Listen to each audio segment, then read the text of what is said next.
Hello, I'm John Bachman. Welcome to Newsmax TV. We're sitting here with Wayne LaPierre, the Executive Vice President of the NRA, the National Rifle Association. Thanks for joining us, Mr. Pierre. It's good to be with you. All right, so first I wanted to talk to you about the candidates here.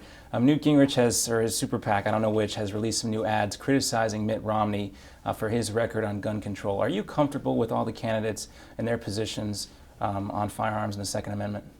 You know, they are all good on the Second Amendment, and people have to keep in mind out there that if President Obama gets one more term, it will break the back of the Second Amendment in this country. I mean, he is out to erase the Second Amendment from the Bill of Rights, excise it from the Constitution of the United States. This is the most dangerous election in our lifetime if you're a supporter of the Second Amendment. And the truth really is, if he gets reelected, we're going to go to our grave mourning the freedom that will be lost. Well, last week there was a hearing on Capitol Hill involving the Fast and Furious scandal.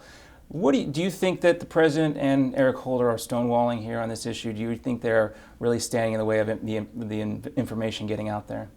Sure. I mean, it's like pulling teeth trying to get the truth out of Eric Holder. All you get is a slow, cloudy cover-up.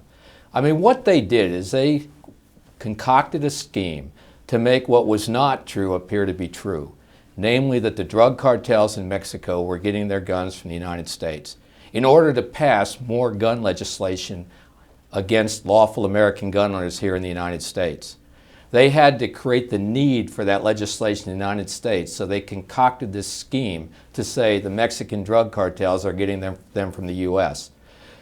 After all said and done, what are we left with? Thousands of guns in the hands of the Mexican drug cartels. We were never supposed to find out about it. If that federal agent, Brian Terry, had not been killed, and the agents lower down the line couldn't stand the stench anymore and started to speak out, it would still be going on today. But yet Congress tries to get to the truth. All they get are page after page of redacted material and a cloudy cover-up. I mean, we can't have that in this country. It really is like you'd see from some South American dictator, not like we'd expect from a U.S. Attorney General, and certainly not from an American president. Gun ownership is at an all-time high right now, and we saw stories over the holiday season about gun stores reporting record sales at that time. Why do you think that that gun ownership is continuing to increase in this country? I think it's because Americans love their freedom. It's one of the great benefits of American freedom that law-abiding people in this country can protect themselves. It's one of the great strengths of our country. Americans believe our Americans' freedoms make us better. They believe our way of life's better, our country's better, and they believe the Second Amendment makes us better. And I mean, the truth is the Second Amendment is a metaphor for freedom. You're not free if you can't protect yourself, and people in this country believe in the freedom. They think it's a strength of the country, and they want to exercise it. In the meantime, I believe if you look at the FBI statistics, violent crimes are also decreasing. Do you think that's a coincidence? You know, if you look at the 41 states across the board that have right to carry, crime is lower in those states across the board than states without right to carry. I mean, it's a great strength. At the scene of the crime, there's a criminal and the victim. Everyone else comes in later. The only time government stops crime is it gets lucky or coincidence.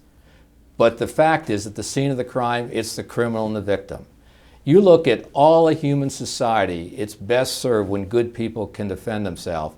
And in all of human society, the innocent and the disarmed have been vulnerable. Aside from the White House, is there anything in Congress that concerns you as it relates to gun legislation? Anything, any bills being proposed, anybody talking about proposing any bills that concern the NRA? You know, I worry every day. I mean, I've spent 30 years looking around corner and spotting threat and not being spun. And the fact that NRA has done that is why we still have our freedoms the way we do today in this country that could have all been lost, like England, Canada, and Australia. So there's an elite group internationally and in this country, and we know who they are. They're the George Soros. They're the big media conglomerates. They're these elite politicians in Washington that really believe that they want government to have all the firearms, and they want individual citizens to be deprived of that right. In fact, I've in a way come to believe this whole term gun control among the elites is code for, well, we know they protect you, but we just want them all in the government's hand, under government control. So what does the government do? The government puts them around everyone it cares about. Puts them around politicians, puts them around banks, puts around sports stadiums. Anything the government cares about, they protect with a law-abiding person and a firearm. But the problem is, we're not hiring police, we're firing police, and they don't have enough money to put one at the citizen's home or the nurse getting off late at work. They're out there alone, and the government's not going to protect them. The other thing the elites do is, how do they sleep soundly? With a gun. The fact is that they hire bodyguards with guns. They rig the permit systems like Mayor Bloomberg does in New York City, where all of his rich buddies in New York City get a permit.